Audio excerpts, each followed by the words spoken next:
மாதா பிதா குரு தெய்வத்துக்கு வணக்கம். நான் பேசும் என் தாய்மொழி தமிழுக்கு என்னுடைய முதல் வணக்கம். சீக்கிரம் பேசி முடிச்சிடறேன், அவங்ககிட்ட இதை வீணாக்க விரும்பல, நேராக மேட்ருக்கு வந்துடுறேன்.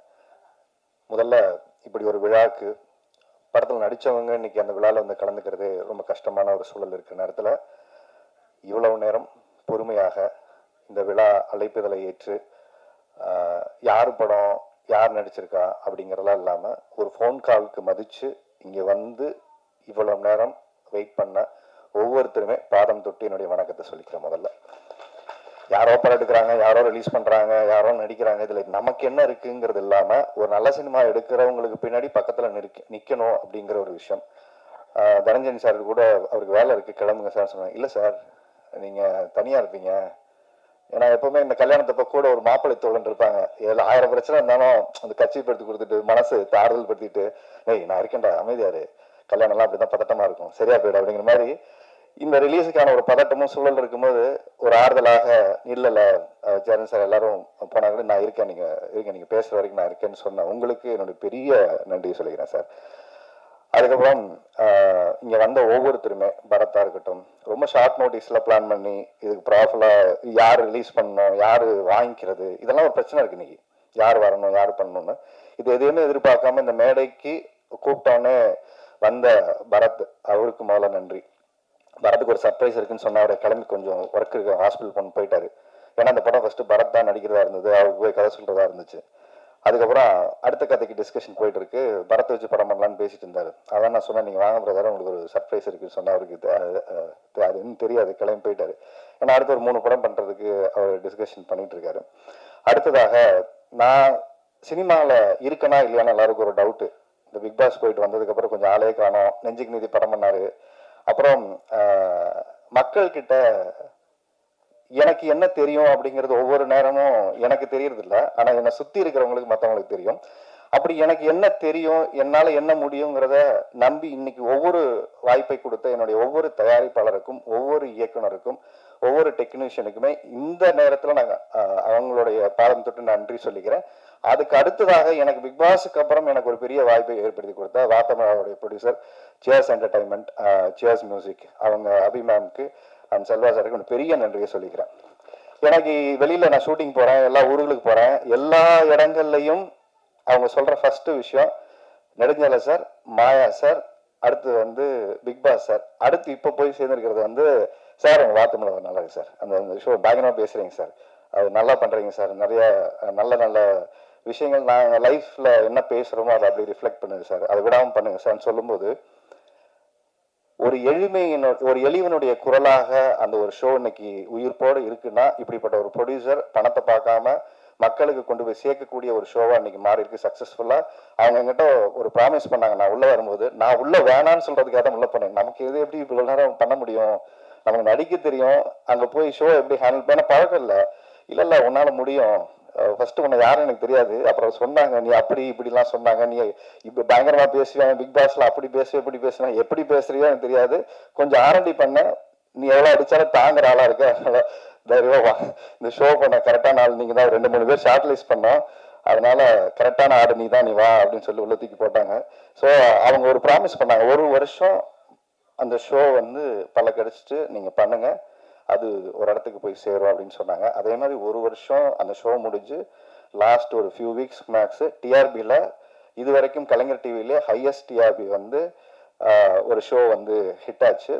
அதாவது பக்திமான் மனைவிகளிடம் மாட்டிய கணவர்கள் அப்படிங்கிற அந்த ஷோ ஆல்மோஸ்ட் 1 பாயிண்ட்டுக்கு மேலே டிஆர்பி ஒரு பெரிய சக்ஸஸ்ஃபுல்லாக அது இருந்துச்சு. கலைஞர் டிவின்னு கூப்பிட்டு எல்லாருமே பாராட்டினாங்க, மேம் எல்லாருமே பாராட்டினாங்க. இது ஏன் சொல்றேன்னா, இதுக்கப்புறம் ஷோ பண்றாரு, டிவிக்கு போயிட்டாரு, படங்களும் பண்றாரா ஒண்ணுமே தெரியல, ஆனா ஆள் மட்டும் ஷூட்டிங் போயிட்டே இருக்காரு அப்படின்னு சொல்லிட்டு. ஏன்னா நிறைய இந்த இடைப்பட்ட காலத்துல மற்றவங்க ஆடியோ லான்ச்சுக்கு வர்றது அதிகமாயிடுச்சு. நான் ஏன் ஆடியோ லான்ச்சுக்கு நானே வர்றது கொஞ்ச நாளுக்கு அப்புறம், சில வருஷங்களுக்கு அப்புறம் இப்பதான் வரேன். அப்படிப்பட்ட ஒரு வாய்ப்பு ஏற்படுத்தி கொடுத்த என்னுடைய தயாரிப்பாளருக்கு நான் நன்றி சொல்லணும். தயாரிக்கிறது முக்கியமா தயாரிப்பாளருக்கு ஏன் நான் நன்றி சொல்லணும் அப்படின்னா, இந்த படம் பண்ணதுக்கு சூரி எனக்கு ரொம்ப நண்பர், லக்ஷ்மண் எல்லாருமே எனக்கு ஃப்ரெண்ட், ஏற்கனவே படம் பண்ணியிருக்கோம். இது ரொம்ப கொஞ்சம் எனக்கு கோவம் இருக்கு, எனக்கு எமோஷன்ஸ் இருக்கு, இப்போ இதெல்லாம் நான் இங்கே எதுவுமே உங்கள்கிட்ட காட்ட விரும்பல. ஏன்னா நிறைய அவமானங்களை தாண்டி தான் ஒவ்வொரு கலைஞர்களுமே இந்த சினிமாவுக்கு வராங்க. அவமானப்படாத யாருமே வந்து வர முடியாது. இது எனக்கும் இந்த அது ஒரு தடவை இல்லை, 2 தடவை இல்லை, பலாயிரம் தடவை அந்த விஷயம் நடந்துகிட்டே இருக்கு. திருப்பூர் நடந்துகிட்டே இருக்கு, இன்னைக்கு நடந்துகிட்டே தான் இருக்கு. இது எனக்கு மட்டும் இல்லை, சினிமாவை நேசிக்கிற ஒவ்வொருத்தருக்குமே நடந்துட்டு இருக்குது. எனக்கு மட்டும் புதுசாலாம் இல்லை. அது சுந்தர் சாருக்கு நடக்குது, எனக்கு நடக்குது, மற்ற கலைஞர்களுக்கு எல்லாருக்குமே நடக்குது. இந்த படம் ஏன் இப்ப சார் கூட சொன்னார் 27 நீங்க போட்டீங்களா சார் அப்படின்னு சொன்னாரு. ஏன்னா சார் படம் பார்த்துட்டாரு, தனஞ்சயன் சார் பார்த்துட்டு ரொம்ப நல்லா வந்திருக்கு. ஒரே ஒரு விஷயம் தான் சொன்னாரு, சின்சியரான ஒரு அட்டெம்ப்ட் இந்த படத்துல தெரியுது. அது ஒரு இயக்குனரா, ஒரு தயாரிப்பாளரா, நடிகரா, டெக்னீஷியனா எல்லாரும் ஒரு சின்சியர் படம் எடுக்கணுங்கிற ஒரு முயற்சி எடுத்திருக்கீங்கன்னு ஒன்று இருக்குல்ல, அது போதும் சார். ஏன்னா 150 ரூபா கொடுத்து படம் பார்க்குறவனுக்கு எப்படிப்பட்ட படத்தை கொடுக்கணுங்கிறதா எல்லாரும் கனவோட படம் எடுக்கிறோம், நான் உள்பட எல்லாருமே. ஆனா அதை சாட்டிஸ்ஃபை பண்ற இடத்துல தான் ஃபெயில் ஆகிட்டே இருக்கும். எக்ஸாம் எழுதிக்கிட்டே இருக்கும், ஆனா ஃபெயில் ஆகிட்டே இருக்கும். ஏன்னா நம்ம கொஸ்டின் பேப்பர் தெரிஞ்சுக்கிட்டு தான் ஆன்சர் எழுதணும் நினைக்கிறோம், யாருக்கும் தெரியறது இல்லை. ஏன்னா அவர் நோக்கி வைக்கப்பட்ட ஒரு கேள்வி. புது ப்ரொடியூசர் ஃபர்ஸ்ட் டைம் ஒரு படம் ஆரம்பிச்சாரு, அந்த படம் பாதியில நின்று போச்சு. அதுக்கப்புறமும் சினிமா அந்த குடும்பம் நம்பி அவரை சினிமாவுக்கு இங்கே அனுப்பிச்சு வச்சிருக்கு. என்கிட்ட சோழியா வந்து சொன்னாரு, சார் உங்களுக்கு ஒரு 20-25 நாள் டேட் இருக்கும், நீங்க வர்றீங்க, நல்லபடியா நடிச்சு கொடுக்குறீங்க, கிளம்பிடுறீங்க. இவ்வளவுதான் சூர்யா சொன்னார் என்கிட்ட. வேற எதுவுமே நீங்க வந்து கதையை கேளுங்க, பிடிச்சதுன்னா சொல்லுங்க, வரீங்க, நடிக்கிறீங்க, கிளம்புறீங்க, இவ்வளவுதான் நான் சொன்னாரு. சூர்யாக்காக சொன்னேன், சூர்யா யார் பண்றாருன்னா லக்ஷ்மண் எல்லாமே டீமா பண்றாரு, புது ப்ரொடியூசர் நம்ம நம்பி வந்திருக்காரு பிரதர் அப்படின்னாரு. அதே மாதிரி நாங்க போனோம், நடிச்சோம், வந்தோம், போனோம், நடிச்சோம், வந்தோம். இப்படி 25 நாள் முடிஞ்சிச்சு. படம் முடிஞ்சது. எடுத்து அந்த படத்தை வந்து பார்த்தாரு, நாங்களும் பார்த்தோம். சின்ன சின்ன விஷயங்கள் பண்ணா நல்லா இருக்குன்னு ஒரு சஜஷன் சொன்னோம். அப்ப அவருக்கு சினிமா தெரியாது. அப்ப அவர் என்ன சொன்னாரு, இல்ல சார் நல்லாதான் இருக்கு, நம்ம பண்ணிடலான்னாரு. அவருக்கு எல்லாருக்கும் ஒரு குழப்பம் இருந்துச்சு, எப்படி அவரை கன்வின்ஸ் பண்றதுன்னு தெரியல. ஆல்ரெடி காசு செலவு பண்ணிட்டாரு, கொண்டு வந்த காசுலாம் கரைஞ்சு போச்சு. ஏன்னா படமா திருப்பி எடுக்கணும், இவங்க எல்லாம் சரியான ஆட்களா இல்ல நம்ம காசை கரைக்கிறதுக்காக ஒரு ஐடியா பண்றாங்களா அப்படின்னு அவருக்கு ஒரு டவுட் இருந்துச்சு. அவருக்கு நான் எப்படி சொல்லி புரிய வைக்கிறேன்னு தெரியல. நேரா வீட்டுக்கு போனாரு, வீட்டுக்கு போய் படம் காமிச்சாரு. உண்மையாவே இன்னைக்கு நீங்க பார்த்த பாட்டு, நீங்க பார்த்த விஷுவல்ஸ் எல்லாமே ஏற்கனவே எடுத்திருந்தா தான். அதுல கொஞ்சம் நேர்த்தியா இன்னைக்கு எக்ஸ்ட்ரானரியா அந்த படம் பார்த்துட்டு நல்லா இருக்கு அப்படிங்கிற ஒரு இடத்துக்கு இந்த படம் நகர்ந்துருக்குன்னா, இந்த படத்துக்கு முதல் பார்வையாளராக இருந்தது அவங்களுடைய 2 பொண்ணுங்க, அவங்க மனைவி. நீங்க அவங்களுக்கு தான் நன்றி சொல்லணும். இந்த படம் சிறந்த படமாக இன்னைக்கு வந்திருக்கிறதுக்கு மிக முக்கியமான காரணம், பாடம் எடுத்துட்டீங்க, இவ்வளவு காசை போட்டு ஒரு நல்ல படமா எடுக்க வேண்டியதானே, அது எல்லாமே பாத்துக்கலாம் போங்க அப்படின்னு அந்த பிள்ளைங்க சொன்ன அந்த தைரியம், தன்னம்பிக்கை தான் வந்துட்டு அப்படி இப்படி சுறுசுறுப்பா இருந்தாரு. சார் அது என்னமோ சொன்னீங்களா சார், வாங்க சார் அதெல்லாம் கொஞ்சம் என்னமோ பேசிடலாம், டிஸ்கஸ் பண்ணிக்கலாம், இல்லைன்னா அவர் அடுத்த வாரமே ரிலீஸ் பண்ணிடலான்ட்டாரு. நான் அடுத்த படத்துக்கு போறேன் சார், இதுல விட்டெல்லாம் நான் அதுல பிடிச்சிக்கிறேன்னாரு. சார் விட்டதை பிடிக்கிறேன் சினிமாவில அதை பின்னாடி துரத்திக்கிட்டே இருக்கிறவங்க தான் இங்க அதிகம். அதனால ஒரு படம் எடுக்கும்போது சரியா எடுத்து அந்த பேனர் எல்லாத்தையும் முடிவு பண்ணிட்டோம்னா சரியா போயிடும் சொன்னா. அன்னைக்கு அவங்க வீட்டுல சொன்ன விஷயத்த எல்லாருமே உட்கார்ந்து கவனிச்சு ஒரு டீமா பண்ணி, நாங்க போடாத சண்டை இல்லை, உண்மையாக சொல்றேன். சண்டைன்னா ஒரு நல்ல ஹெல்த்தியான டிஸ்கஷன். அவர் ரொம்ப இன்னசென்ட். இவர் எவ்வளவு இன்னசென்ட்னு கேட்டீங்கன்னா, உள்ளுக்குள்ள ரத்த கொதிப்ப பாட்டு கேட்டிருப்பீங்கல்ல, அப்படி இருப்பார் உள்ளுக்குள்ள. இவர் என்ன சார் நடக்குது, இல்ல சார் பாவம் அவர் ஏதோ கொஞ்சம் பேசிட்டு இருக்காரு, யார்கிட்டயோ போன்ல பேசிட்டு கொஞ்சம் ரிலாக்ஸ்டா இருக்காரு. அவர் ரத்த கொதிப்பா இவர் இவ்வளவுதான் டீல் பண்ணாரு. ஏன்னா அவங்க 2 பேருக்கு லவ் பண்ற மாதிரி தான். அவரு அங்க டென்ஷன் ஆவாரு, பேசுவாரு. இவர்கிட்ட எந்த விதமான கூலா இருப்பாரு, தண்ணி மாதிரி. அது எது ஊத்துறாலும் அணைஞ்சிடும். அதாவது சுந்தர் சார் வேலை செய்யறது ரொம்ப ஈஸி, ரொம்ப ரொம்ப ஸ்வீட். ஆக்சுவலா அவர் கோவப்பட்டு நீங்க பார்க்கவே முடியாது. அதிகபட்ச கோவம் தான், விடுங்க சார், இதுதான் அதிகபட்ச கோவம். அதை மீறி அவர் எதுக்குமே ரியாக்ட் பண்ண மாட்டாரு. அப்படிப்பட்ட ஒரு மனிதர் ஒரு படம் பண்ணி இன்னைக்கு இவ்வளவு பேருக்கு ஒரு வாய்ப்பை ஏற்படுத்தி கொடுத்த இன்னும் விஷயத்தை தாண்டி இன்னொரு விஷயம் சொல்றேன் சார். ஒவ்வொரு நாளும் கிளீன் செட்டில்மெண்ட் ஆன் டேட், அன்னைக்கே எனக்கு உள்பட எல்லாருக்கும் சம்பள பாக்கி இல்லாம கொடுத்த ஃபர்ஸ்ட் திருப்பூர்ல இருந்து வந்த ஒரு ப்ரொடியூசர். அவருக்கு கடன் வாங்குறாரு சார், என் ஆபீஸ்ல யாரும் வந்து நிக்க கூடாது சார், நான் கடன்காரன்னு சொல்லக்கூடாது சார், என்னை யாரும் வந்து தப்பா பேசக்கூடாது சார். ஆன் டேட்டுக்கு செட்டில் பண்ணாரு. ஏன்னா சூர்யா சொல்லும் போது ஒரு விஷயம் சொன்னாரு, ஒரு புது ப்ரொடியூசர் படம் பண்ணும்போது நம்ம எப்போ டெக்னீஷியன் சப்போர்ட் பண்ணுவாங்க சார், அன்னைக்கு அவங்களுக்கு பேமெண்ட் கொடுத்துடலாம் சார், 10 நாள் வச்சுக்கிட்டு பண்ணோம்னா அவங்களும் கொடுப்பாங்களோ இல்லையோ நம்பிக்கை இருக்கும். ஏன்னா பெரிய பேனர் மேல நம்பிக்கை இருக்கும். 10 நாள் கழிச்சு பேமெண்ட் போடுவாங்க, 20 நாள் கழிச்சு பேமெண்ட் போடுவாங்க. ஆனா மனோ கிரியேஷன்ஸ் நம்பி இன்னைக்கு எல்லா டெக்னீஷியனுக்கும் வந்து வேலை செய்வோம் சார். நான் உள்பட சம்பளம் கொடுக்கலன்னா கூட வந்து வேலை செய்வோம்.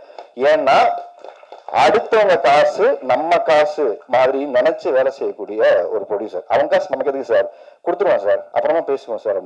ஆனா சில நேரங்களில் கராரா பேசுவாரு. கண்டிஷன் அப்படிதான், வீட்டுல பொண்டாட்டி எப்படியோ அப்படிதான் அவரு எங்க கிட்ட பொண்டாட்டிமா நடந்துப்பாரு. சில நேரம் கொஞ்சம் கோவமா பேசுவாரு, அப்புறம் லவ் பண்ணுவாரு, அப்படி சாப்பாடை போட்டு அள்ளி திணிச்சிருவாரு, நம்மளால ஒண்ணும் முடியாது. அதனால ஒரு அன்பான ராட்சசன்னு சொல்லலாம், ராட்சசின்னு சொல்ல முடியாது, அவர் ஆண். அதனால ஒரு அன்பான ராஜசன் அவரு. சினிமாவுக்கு இப்படிப்பட்ட ப்ரொடியூசர் கிடைச்சதுல ரொம்ப சந்தோஷம். ரொம்ப அடமெண்டா நானு, டைரக்டர் லக்ஷ்மண், நாங்க நிறைய டார்ச்சர் பண்ணியிருக்கோம் அவரை. ஒரே விஷயம் தான் சொன்னேன், இன்ன வரைக்கும் நான் சொல்லிட்டு இருக்க ஒரே விஷயம், ஏன் அவரோட நான் நிக்கிறேன் இந்த ஆடியோ லான்ச் இல்ல ரிலீஸ்க்கு அப்புறம் எப்பனாலும் அவரோட நண்பரை நான் சம்பாதிச்சிருக்க விஷயம் என்னன்னா, சினிமாவுக்கு ஒரு நல்ல ப்ரொடியூசர் வந்தாரு, அவரை சரியா வழி நடத்தணும், சரியா அந்த ஒரு நல்ல படம் பண்ணுச்சுங்கிற சந்தோஷத்தோட ஒரு மனுஷன் வெளில போகணும். தப்பா ஒரு படம் பண்ணா, தப்பா கைட் பண்ணோம், காசை தப்பா மிஸ்யூஸ் பண்ணோம்னு இல்லாம இந்த குழுவை பொறுத்த வரைக்கும் எல்லாமே ஒரு சரியான முயற்சியா எடுத்து தரன் எல்லாமே கூடுதல் செலவு இருந்தாலும் இந்த படத்துக்கு பரவாயில்ல சார். இதுக்கு அதனாலதான் இப்ப சார் சொன்ன ஸ்கேலுக்கு இந்த படம் மாறினதுக்கான காரணம் என்னன்னா, அடுத்து 25 நாள் நம்ம ஷூட் பண்ணிருக்கோம். ஸோ இந்த படம் ஒரு 45 நாள் 48 நாள் ஒரு பெரிய படத்துக்கான செலவை இன்னைக்கு இந்த படம் பண்ணி இந்த நம்பிக்கையோட வந்திருக்கு. அடுத்து அவர்கிட்ட வச்ச ஒரு கேள்வி, ஆரிய நம்பி எதுக்கு இவ்வளவு காசு போட்டு படம் எடுக்கிறீங்க? அவர் பிக் பாஸ் போயிருக்காரு, அவர் ஆல்ரெடி படம் பண்ணி அவர் பல வருஷம் ஆச்சு, அவர் தேட்டருக்கு அவருக்கு என்ன பிசினஸ் இருக்கு, என்ன பெரிய குறை மண்டை குழம்பு போய் தர்றாங்க, எனக்கு எவ்வளவு பிசினஸ் இருக்குன்னு யாருக்குமே தெரியல, எனக்குமே தெரியல. அதாவது ஓடலைன்னு சொல்லி ஒரு நம்பரை சொல்லலாம், ஓடி இருந்தா ஓடி இருக்குன்னு சொல்லி ஒரு நம்பரை சொல்லலாம், ரெண்டுமே சொல்ல முடியாத ஒரு நம்பர் இருக்கும்போது அவரு சொன்ன ஒரு விஷயம், டிஸ்ட்ரிபியூட்டர் கிட்ட அவர் பேசிட்டு இருந்தாரு. அவர் சொன்ன விஷயம், சார் இந்த பக்கம் மைனஸ்லயும் இல்லை, இந்த பக்கம் பிளஸ்லயும் இல்லை, நான் சேஃபா இருக்கேன் சார். ஏன்னா ஜீரோக்கு பக்கத்துல எத்தனை நம்பர் வேணா போடலாம் சார், ஆனா மைனஸ்ல போயிட்டா திருப்பி எடுத்துட்டு வர்றது கஷ்டம் சார். யாருக்கும் அறிமுகம் இல்லாத ஒரு முகத்தை நான் எடுத்துட்டு வரல, ஆனா இந்த படம் மூலியமாக நான் எப்படி நீங்க நெடுஞ்சாலை ஒரு படம் பெரிய வீட்டுக்கு கொண்டு போய் சேர்த்துச்சு, எப்படி மாயா அவங்களுக்கு ஒரு அங்கீகாரத்தை ஏற்படுத்தி கொடுத்துச்சு, அப்புறம் நாகேஸ்வரியம் ஒவ்வொரு படங்களும் ஒவ்வொரு அங்கீகாரத்தை ஏற்படுத்தி கொடுக்குதோ, இன்றைக்கு வெற்றி அடைஞ்ச ஹீரோக்கள் நிறைய பேர் இருக்காங்க, பிசினஸ் உள்ள ஹீரோக்கள். அவர் சொன்ன விஷயம், அவர்கிட்ட சொன்ன விஷயம், வெற்றி அடைஞ்ச ஹீரோக்கள் பல பேர் இருக்காங்க, இன்னொன்னு அடுத்த கட்ட நகர்வை நோக்கி நகரக்கூடிய ஹீரோக்கள் இருக்காங்க. இந்த ரெண்டு பேருக்கு இடையில போராடக்கூடிய பல நல்ல ஹீரோக்கள் இந்த சினிமாவில் இருக்காங்க சார். அவங்களுக்கான வாய்ப்புங்கிறது இங்க யாரோ ஒருத்தர் ஏற்படுத்தி கொடுத்துதான் சார் எல்லாருக்கும் நடந்திருக்கு. ஏன்னா அவருக்கு இவ்வளவு புரிதல் இருக்குன்னு எனக்குமே தெரியல சார். ரஜினியை ஃபர்ஸ்ட் படம் பண்ணும்போது யாருக்கும் தெரியாதுல்ல சார். இன்னைக்கு நமக்கு ரஜினி சார், இன்னைக்கு விஜய் சார், இன்னைக்கு அஜித் சார், யாரு எப்ப மாறுவாங்கன்னு யாருக்குமே தெரியாது சார். ஒரு படம் தான் அவங்க வாழ்க்கையை மாத்திருக்கு சார். காந்தாராங்கிற ஒரு படம் கர்நாடகத்துல இருந்து இன்னைக்கு வந்ததுக்கு அப்புறம் அந்த ஹீரோ நமக்கு யாருக்குமே தெரியாதுல்ல சார். ஃபர்ஸ்ட் படம் பண்ணும்போது தெரியாது, எந்த நம்பிக்கையில் அவங்க 30 கோடி போட்டு காசு எடுத்தாங்க, அந்த நம்பிக்கை ஏன் சார் நமக்கு இருக்க மாட்டேங்குது அப்படிங்கிற அந்த கேள்வியை அதே லவ் டுடே படமா இருக்கட்டும் இவர் சொன்ன உதாரணம் சொன்னது. அப்போ யாரையோ நம்பி யாரையோ காசு போட்டாதான் சார் இந்த படம் ஜெயிக்க முடியும். அப்படி யாரையோ நம்பி போடுறதுக்கு நான் உங்களை நம்பி காசு போட்டேன் சார், கட்டாயம் இந்த படம் எனக்கு கரை சேர்க்கும் சார், அதனால நான் கவலைப்படலை சார். அதுக்கப்புறம் இந்த படத்தை கொண்டு போய் சேர்க்கிற ரிலீஸ்ல இருக்கக்கூடிய சிரமங்கள், அவரு எஃப்எம்எஸ் பிசினஸ் இதெல்லாம் பேசும்போது நிறைய சிக்கல்களை தாண்டி எனக்கு தெரிஞ்சு வடிவேல் சொல்ற டைலாக் மாதிரி எவ்வளவு அடிச்சாலும் தாங்கக்கூடிய ஒரு ப்ரொடியூசரா மாறிட்டாரு. குனிகிறாரு, அடி இந்த பக்கம் அடிங்கடா அந்த பக்கம் அடிங்கடா இப்படி கேக்குறீங்களா அப்படின்னு டைரக்டாரு. ஸோ ஏன்னா அவருக்கு இங்க தெரியல, முன்னாடி சொல்லும் போது அதுக்கு அவருக்கு ஃபர்ஸ்ட் எல்லாம் ஃப்ரெஷ்ஷா இருந்துச்சு சார். ஒரு இடத்துல பிசினஸ் பேசும்போது கரெக்டா ஒரு கைட்லைன்ல போலன்னா சுத்திடுது சார் அப்படிங்கும்போது, இப்ப அவர் நிறைய பேர் சுத்தல் வர்றாங்க, இப்ப கொஞ்சம் ட்ரெயின் ஆயிட்டு அவரை எல்லாத்தையும் சுத்தல் வர்றாரு, இவ்வளவுதானே படம் வாங்க வாங்க பாத்துக்கலாம் அப்படின்ட்டு. அதனால 27 ஃபிக்ஸ் பண்ணிட்டு கூட அதான் சொன்னாரு, இல்ல சார் ஃபிக்ஸ் பண்ணிட்டு அடுத்து 2 மாசம் நமக்கு லீவு இல்ல சார், எக்ஸாம் வருது, நிறைய பணம் போட்டிருக்கு சார், பண்ணிட்டோம், ஜனநாயகம் தள்ளி போயிடுச்சு சார், இந்த கேப்பை ஃபில் பண்றோமோ இல்லையா சார், நாம தேட்டரை ஃபில் பண்ணுவோம் சார்னு சொன்னார். கேப்பை ஃபில் பண்றதுக்கு நிறைய படம் வரலாம் சார், தேட்டரை ஃபில் பண்ணக்கூடிய ஒரு நல்ல படம் கொடுத்துருவோம் சார் அப்படிங்கிற ஒரு நல்ல முயற்சியோட இந்த படம் எடுக்கப்பட்டிருக்கு. எனக்கு ஆதங்கம் கோபம் இதெல்லாம் சொன்னதுக்கு பின்னாடி என்ன விஷயம்னா, எங்கோ ஒருத்தர் யாரோ ஒருத்தருக்கு வாய்ப்பு கொடுத்தா மட்டும்தான் எல்லாருமே அடுத்த கட்டத்துக்கு நகர்வாங்க. இல்லைன்னா அந்த வாய்ப்பு கொடுக்கக்கூடிய ஒவ்வொரு தயாரிப்பாளருக்கும் நம்ம நன்றி உள்ள இதா இருக்கணும். எனக்கு வாய்ப்பு கொடுத்த என்னோட தயாரிப்பாளருக்கு நான் நன்றி உள்ள ஆளா இருக்கணும்னு நினைக்கிறேன். ஏன்னா நான் உதவி இந்த படம் பண்ணோம், ஜெயிக்கணும், அவ்வளவுதான். ஏன்னா நான் 5 கோடி ரூபாய் போட்டு இன்னைக்கு படத்தை பண்றவருக்கு நான் கொடுத்த இந்த சின்ன காசு ஒன்றும் பெரிய காசு கிடையாது.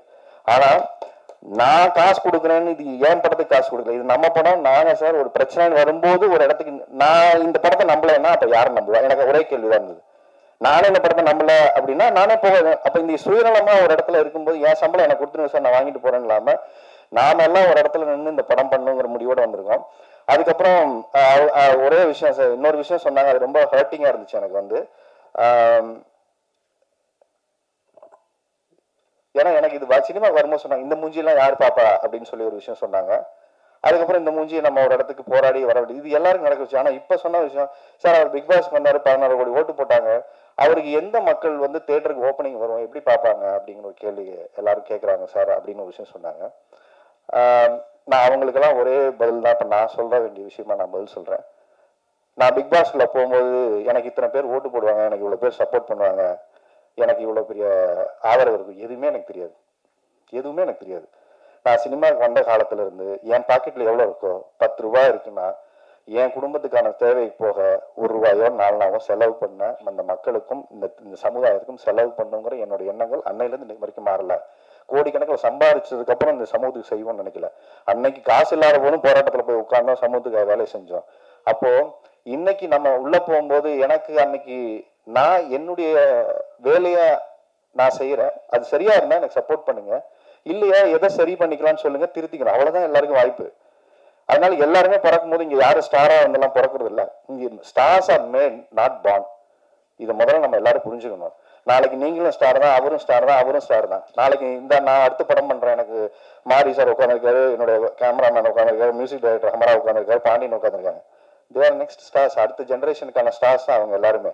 அப்போ எங்கோ ஒரு இடத்துல யாரோ நம்பிக்கையாக கொடுக்குற வாய்ப்பு தான் ஒரு மனிதன் இங்க மாத்துது.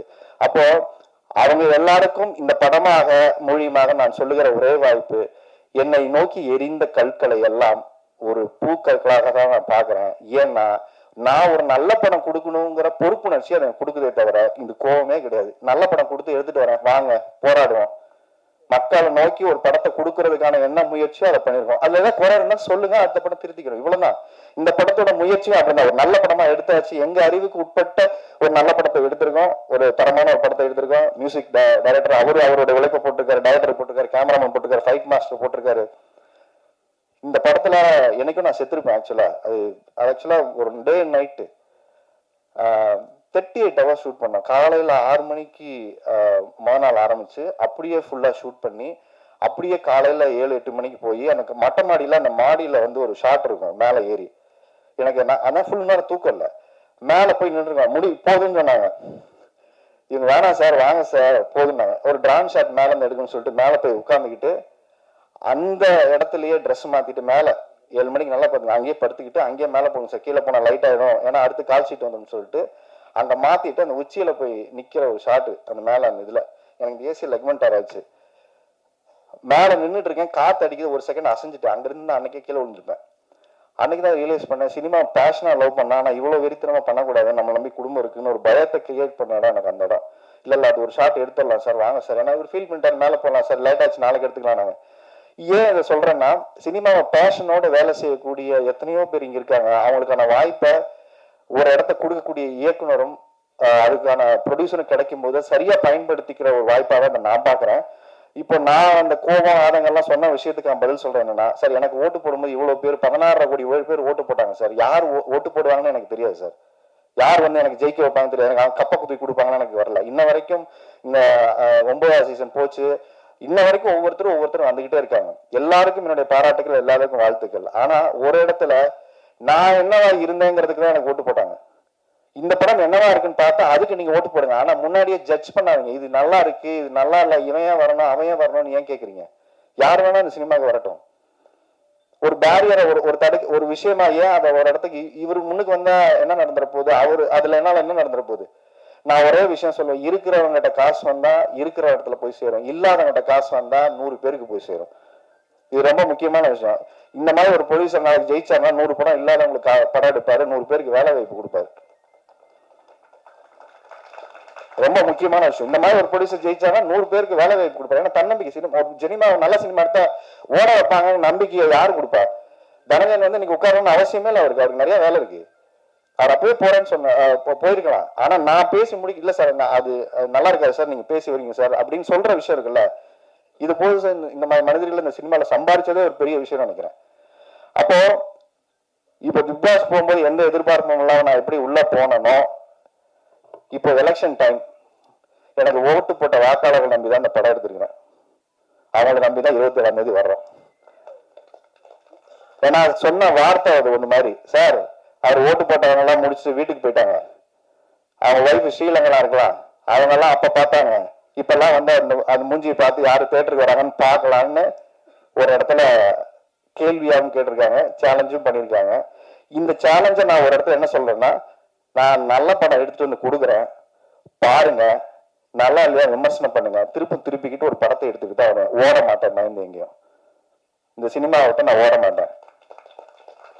ஏன்னா 20 வருஷமா அந்த சினிமாவட்ட என்னைக்கே ஓடி இருக்கணும், நான் என்னைக்கே ஓடி இருக்கணும். நீங்க வைக்கக்கூடிய ஒவ்வொரு விமர்சனங்களையும் அது எது சரியா இருக்கோ எடுத்துக்கிட்டு திருப்ப வரேன். ஸ்ரீலங்கால இருக்கிறவங்க வந்து படம் பார்க்கறாங்களா, ஸ்ரீலங்கன் தமிழர்கள் வந்து படம் பார்க்கறாங்க, அவங்களெல்லாம் அவங்க பார்த்து ஓட வச்சிருவாங்களா, இல்ல இந்த மூஞ்சியெல்லாம் இங்க பார்ப்பாங்களாங்கிற விமர்சனம் வைக்கிறீங்கல்ல, படம் பாருங்க, எது நல்லா இருக்குன்னு சொல்லுங்க, நடிப்பு நல்லா சொல்லுங்க, திருத்திக்கிறோம், நல்லபடியா அடுத்த படம் எடுத்துட்டு வரோம். ஆனா யாரு வரணும் யாரு வரக்கூடாது, இவங்களுக்கெல்லாம் இப்படி ஒரு ஒரு படம் எடுத்துட்டு வரனால இவரெல்லாம் ஏன் ஜெயிக்க வைக்கணும், இந்த இடத்துக்கு நம்ம போகவே வேணாம். யார் வேணா இங்க ஜெயிக்கணும் சார், யார் வேணா இங்க வரட்டும் சார். ஒரு நல்ல படம் எடுத்துட்டு வந்தா அதை கொண்டாந்து சேர்க்கறதுக்கான முயற்சியா ஒரு தயாரிப்பாளர் காசு போட்டு படம் பண்ணும்போது அதுக்கு பாராட்டுற விஷயம் இல்லைன்னா கூட அதை நசுக்கிற வேலை இங்க இருக்கக்கூடாது. அதுதான் இங்க தனஞ்சயன் சொன்னாரு. அதனால இந்த படத்தோட கண்டென்ட் தான் பேசணும், நான் அதிகம் பேசக்கூடாதுன்னு நினைச்ச ஒரு விஷயம். குறிப்பாக அவருக்கு நன்றி சொல்றதுக்காக இந்த டைம் எடுத்துக்கிட்டேன். நான் சொல்லி இந்த படத்தை கொண்டு வந்து பிப்ரவரி 27ஆம் தேதி யாரு பொறுப்புல இந்த படத்தை கொடுக்குறேன்னா, நீங்க சொன்ன அதே மக்களுடைய பொறுப்பு கிட்டதான் இந்த படம் கொடுக்குறேன். ஏன்னா நான் ஒரு வருஷமா ஒரு பொறுப்புள்ள ஒரு ஷோ பண்ணிட்டு இருக்கேன். அதுக்கப்புறம் இவ்வளவு ரெஸ்பான்சிபிலிட்டி உள்ள ஒரு பொறுப்புள்ள ஒரு தகப்பனா, ஒரு பொறுப்புள்ள ஒரு நடிகனா, இந்த சமூகத்தின் மேல் அக்கறையுள்ள ஒரு மனிதனா, நீங்க வேணா என்ன வேணா நினைச்சுக்கோங்க, ஒரு நல்ல படம் எடுத்து வந்து கொடுக்கணுங்கிற முயற்சியோட வந்திருக்கோம். இது நல்லா இருக்கு அப்படின்னா பாராட்டுங்க, சரியா இல்லைன்னா சொல்லுங்க, திருத்திக்கணும். ஸோ பிப்ரவரி 27ஆம் தேதி இந்த படம் ரிலீஸ் ஆகுது. ஒரு நல்ல முயற்சியா, கூட்டு முயற்சியா இந்த படம் வருது, தேட்டருக்கு வருது. எல்லாரும் வந்து பார்த்து, தேட்டர்ல வந்து பார்த்து இந்த படத்தை சப்போர்ட் பண்ணுங்க. இதற்கு பின்னாடி எல்லாரும் சொல்ற ஒரே விஷயம் தான், கிளிஷேவான ஒரு டயலாக். இந்த குடும்பம் வாழும், அவர் வாழும், நான் வாழ்னேன், இதெல்லாம் கரெக்ட். ஒரே ஒரு விஷயம் தான், நேர்மையா உழைச்சா, நேர்மையா ஒரு படம் எடுத்துட்டு வந்தா, நீங்க தேட்டருக்கு வந்து நேர்மையா பார்த்து அதை சப்போர்ட் பண்ணுவீங்கிற நம்பிக்கை மட்டும்தான் ஒரு புது போலீஸரை கொண்டு வரும், இன்னொரு புது கலைஞர்களை உருவாக்கும். நல்ல சினிமா தமிழ்ல வரலன்னா நீங்க வந்து பார்த்து சப்போர்ட் பண்ணீங்கன்னா கட்டாயம் வரும். அப்படி ஒரு சினிமாவா ஒரு முயற்சியை நாங்க நினைச்சு எடுத்திருக்கோம். இந்த மாதிரி ஒரு தயாரிப்பாளர் ஜெயிச்சானா எங்களை மாதிரி 100 பேருக்கு வாய்ப்பு கொடுப்பாரு. அது பிரஜனுக்கு எல்லாருக்குமே நிறைய வாய்ப்பு கொடுப்பாரு. So thanks to Prajan. இங்க வந்த ஒவ்வொருத்தருக்குமே என்னோட நன்றி சொல்லிக்கிறேன். சூர்யா, கார்த்தி, மேக்கப் மேன், முடிவா வந்து கூகார்த்தியோட வரிகள் வந்து ரொம்ப எக்ஸ்ட்ரானரியா அந்த பாடல் கொடுத்துருக்காரு. எனக்கு ரொம்ப வருத்தம் படுது. லவ் சாங் இன்னும் கொஞ்சம் கிராண்டா விஷுவல் பண்ணான்னு அவர்கிட்ட சொல்லிட்டே இருந்தேன். அவர் ரிலீஸ் பண்ணதுக்கு அப்புறம் அவருமே ஃபீல் பண்றாரு, இது கொஞ்சம் அப்படி எடுத்துருக்காங்க சார், சாட்டை செம்மையா இருக்குன்னு சொல்லி. மேமும் சொன்னாங்க இந்த பாட்டு ரொம்ப நல்லா இருக்கு அப்படின்னு சொல்லி சொன்னாங்க. ஸோ உங்களுக்கு அடுத்த படத்துக்கு எனக்கு பாட்டு 2 பாட்டு எழுதிருக்கீங்க. ஸோ ரொம்ப நல்லா எழுதியிருக்காரு. உங்களுக்கு பெரிய எதிர்காலம் இருக்கும்போது தொடர்ச்சியாக அவங்க வேலை செய்வோம். இந்த சினிமா நல்ல கவிஞர்களை கொண்டாடிய ஒரு சினிமா. நாளைக்கு நீங்க கண்ணதாசன் மாதிரி, வாலியா மாதிரி நிறைய நல்ல நல்ல பாடல்களை கொடுக்கக்கூடிய ஒரு கவிஞராக நீங்க வரணும்னு கட்டாயம் வாழ்த்துறேன். அப்புறம் தரன், எனக்கு நல்ல பாட்டு கொடுத்துருக்கீங்க தரன். மாலை பொழுது மாதத்துக்கு அப்புறம் அப்பா பொண்ணுக்கு ஒரு சாங், என் பொண்ணு வந்து அந்த பாட்டை பார்த்துட்டு பயங்கர ஃபீலிங்ஸ், நீ என்னப்பா அந்த பொண்ணெல்லாம் தூக்கி வச்சுட்டு கொஞ்சிட்டு இருக்க, என்ன எப்படி கொஞ்சலான்ட்டு. இப்போ வேற பாட்டை போட்டதுக்கு அப்புறம் அவங்க அம்மா கூட அனுப்பிச்சிட்டா, அந்த பொண்ணை தூக்கி சுத்துற என்ன பாக்குறா ஒரு மாதிரியா அப்பா அப்படிங்கிறா. ஸோ அதனால அந்த பாட்டு அவளுக்கு ரொம்ப, நான் சொன்னேன் திருப்பி அதே மாதிரி உனக்கு உன்னை ஷூட் பண்றேன், உன்னை அது மாதிரி எடுத்து நான் கொஞ்சம் அவளுக்கு ப்ராமிஸ் பண்ணியிருக்கேன். வேணாமா வெக்கத்தை பாரு. ஸோ அதனால அந்த அளவுக்கு அவளுக்கு அந்த பாட்டு பார்த்துட்டு பொசசிவ் ஆயிடுச்சு. மகள்களை பெற்ற அப்பாக்கள் எல்லாரும் காலங்காலமாக கொண்டாடக்கூடிய ஒரு பாடலை கொடுத்துருக்கீங்க.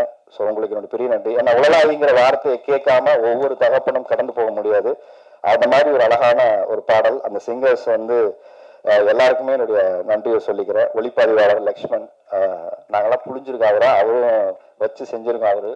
ஸோ இந்த படம் அவருக்கு ஒரு பெரிய பிரேக்கு. அப்புறம் டேஞ்சர் மணி ஃபைட் வந்து ரொம்ப அந்த இன்ட்ரோ பிளாக் ஃபைட் வந்து ரொம்ப மெனக்கெட்டு நாங்கள் பண்ண ஒரு ஃபைட்டு. குறிப்பாக ஒரு 4-5 நாள் நாங்கள் ட்ரிகர்ஸ் எல்லாம் பண்ணி அதை ரெக்கி பண்ணி எடுத்த ஒரு ஃபைட் வந்து கிளைமேக்ஸும் வந்து பார்த்தீங்கன்னா ஒரு நல்ல ஒரு கிளைமேக்ஸ் ஃபைட்டாக வந்திருக்கு. ஏன்னா 2-3 படம் தொடர்ச்சியாக வேலை பார்த்துருக்கோம். அதில் தான் எனக்கு காலில் முடிஞ்சிருச்சுன்னாரு. நான் அந்த பார்க்கூர்லாம் கற்றுக்கிறேன்னு சொல்லிட்டு அங்கே வந்து நிறைய சாணி போட்டிருந்தாங்க. ஓடி வந்து ஜம்ப் பண்ணலான்னு சொல்லிட்டு நம்ம தான் கொஞ்சம் ஆர்வக்கோளராச்சு. இல்லை அது வரேன் துரத்தி தானே போனால் நான் கொஞ்சம் லென்த் எடுத்துக்கலாம்னு எடுத்தேன். அங்கே கல் இருந்தது, நம்ம அதை பார்க்கல. ஷூவில் ஏறி அடித்தோன்னா அப்படியே ட்விஸ்ட் அடிச்சிச்சு. அதோட ஒரு 6 மாதம் பிரச்சனை. அங்கே போனோடனே மாத்தமலை ஷோக்கு தான் அவங்களுக்கு பிரச்சனை. ஏண்டா ஷோ போயிட்டு ஒரு காலை பார்த்துட்டு வர மாட்டியா? ஏன்னா அங்கே உட்காந்துட்டு ஷோ உட்காந்து நிறைய அந்த இடையில பார்த்தீங்கன்னா உட்காந்து ஷோ பண்ணோம். ஸோ அந்த அளவுக்கு ரொம்ப டேக் கேர் பண்ணிக்கிட்டாரு. ஸோ அந்த ஃபைட் எல்லாம் ரொம்ப அழகாக எடுத்து கொடுத்துருக்காரு. எல்லாமே நல்லா வந்திருக்கு. அதுக்கப்புறம் கார்த்தி வந்து இந்த படத்தில் இதுக்கப்புறம் நிறைய படம் உங்களுக்கு கூப்பிடுவாங்க. கார்த்தி ரெடியாக இருந்துக்கங்க, உங்கள் டேட்ஸ் ஃப்ரீயாக வச்சுக்கோங்க. நடிப்பை நான் இன்னும் நிறைய கற்றுக்குங்க. ஏன்னா நிறைய பேருக்கு உதவி செய்கிற மனிதர்கள் வளர்ந்தாலும் நிறைய பேருக்கு நம்ம சம்பாதிச்சா நிறைய பேர் செய்ய முடியும். அதனால அது ரொம்ப முக்கியமான விஷயம். நான் சீரியஸாக சொல்கிறேன், உங்கள் முகத்துக்கும் உங்கள் நடிப்புக்கும் ஒரு ஃபீல் இருக்கு. ஒவ்வொருத்தருக்கிட்ட ஒன்று இருக்கும்ல, உங்ககிட்ட ஒரு நல்ல விஷயம் ஒன்று இருக்கு ஸ்க்ரீன் ப்ரெசன்ஸில். அதனால அது நல்லபடியாக இந்த போராடி உங்ககிட்ட வாங்கிட்டாரு எல்லாத்தையும். அடுத்த படத்துக்கு அந்த போராட்டத்தை குறைச்சிட்டு நீங்களாவே இயல்பாக நடிக்கிற இப்போ தயாராகிட்டீங்கன்னா சீசன் நடிகர் ஆகிடுவீங்க. ஸோ எல்லாருக்குமே நன்றி. அதுக்கப்புறம் நம்ம யூடியூபர் பாய்ஸ், இந்த படத்தில் யூடியூபர் பாய்ஸ் கேங் இருக்கு. ஸோ எல்லாருமே இன்ஃப்ளூயன்சஸ். அவங்க வந்து விஜய் ஆகிட்டான், ஒருத்தர் வந்து பிளாகர் ஆகிட்டாங்க, எல்லாரும் ஆல்ரெடி பண்ணிட்டு இருக்காங்க. ஸோ அவங்களோட டீம் யுனைட்டி எனக்கு ரொம்ப இன்ஸ்பைரிங்காக இருந்தது. வாங்கடா எல்லாரும் வந்து ஒரு ஃபோட்டோ எடுத்துக்கலான்னு சொன்னேன். ஒரு ஆள் வரல, 2 ஆள் வரல. நாங்கள் வரமாட்டோம் சொல்லிட்டாங்க. அது எல்லாம் வந்ததுக்கு இங்கே இந்த இல்லை சார், எங்கள் டீம் வந்தால் தான் நாங்கள் ஃபோட்டோக்கே வருவோம்னு சொல்லிட்டு அந்த டீம் மெயின் கேட்டாங்க. வந்ததுக்கப்புறம் தான் எல்லாருமே வந்து சேர்ந்து ஃபோட்டோ எடுத்துக்கிட்டாங்க. ஸோ அவங்களுடைய உழைப்பும் ஒரு முக்கியமாக பாராட்டப்பட வேண்டியது. முக்கியமாக அந்த குழந்தை சில ஆடவே இது தயவு செஞ்சு ஒரு பெரிய கைதட்டு கொடுத்துருங்க. ஏன்னா நாங்கள் தூக்கம் முழிக்கிறது பெரிய விஷயம் இல்லை. இந்த குழந்தை வந்து அத்தனை நாள் தூக்கம் முழிச்சு எந்திரிச்சவொடனே வந்து டம்முன்னு அடிச்சுன்னா ஃபீல் பண்ணுடா, கொஞ்சம் அழுடா, கொஞ்சம் சோகமாயிடுறா. ஏன்னா அது வந்து பேச முடியாத குழந்தை, அதுக்கு ரியாக்ஷன் பண்ணுவா. அது வந்து சீசன்ட் ஆயிடுச்சு. நாங்கள் எதாவது கூப்பிட்டு பண்ணோன்னா அந்த அளவுக்கு ஆயிடுச்சு. அது சீசன்ட், அது ரியாக்ஷன்லேயே ஆயிடுச்சு. ஸோ பல்லு விழுந்துருச்சு. வளர்றதுக்குள்ள படத்தை நாங்கள் ரிலீஸ் பண்ணிட்டோம். பல்லு விழுதுன்னு சொல்லிட்டு 27ஆம் ரிலீஸ் பண்ணுறோம். ரொம்ப நன்றி, நல்லா பண்ணியிருக்கேன். அவங்க பேரண்ட்ஸுக்கும் என்னோட பெரிய நன்றி. எந்த வித இடைஞ்சல் கொடுக்காம, எந்த வித டார்ச்சரும், வழக்கமான ஹீரோயின் அம்மாக்கள் டார்ச்சர் அதெல்லாம் எதுவும் இல்லாமல் நல்லபடியாக கூட இருந்து நல்லபடியாக முடிங்க சார்ன்னு சொல்லிட்டு அவங்க ரொம்ப அழகாக பண்ணாங்க. தேங்க்ஸ் சொல்லும் வாங்க. ஸோ எல்லாரும் வந்து இருந்து இந்த படத்துக்கு இவ்வளவு நேரம் பொறுமையாக இருந்ததுக்கு நன்றி. பத்திரிகையாளர்களுக்கும் ஊடக நண்பர்களுக்கும் நான் சொல்லுகிற ஒரே ஒரு கோரிக்கை இதுதான். நீங்கள் ரொம்ப வருஷமாக என்னை பார்த்துட்டு இருக்கீங்க, ரொம்ப வருஷமாக எனக்கு சப்போர்ட் பண்ணியிருக்கீங்க, ரொம்ப வருஷமாக நல்லது கெட்டது எல்லாத்தையும் வந்து சொல்லியிருக்கீங்க. இது என்னுடைய பட விழாவாக இல்லாமல் இது நம்முடைய பட விழாவாக, உங்கள் குடும்ப விழாவாக இது இருக்குங்கிறத நான் நம்புறேன். ஏன்னா நான் நிறைய விழாக்களுக்கு வந்து பேசிட்டு போயிருக்கேன். என்னுடைய விழாவில் நான் பேசுகிற நேரமாக இதில் இருப்பதில் நான் வைக்கக்கூடிய உங்கள் கோரிக்கை, இந்த படம் நல்லா இருந்தால் சப்போர்ட் பண்ணுங்க. அவ்வளவுதான். நான் ஒரே சொல்லுங்க, இந்த படம் நல்லா இருந்தா நீங்க தயவு செஞ்சு கொண்டு போய் சேருங்க.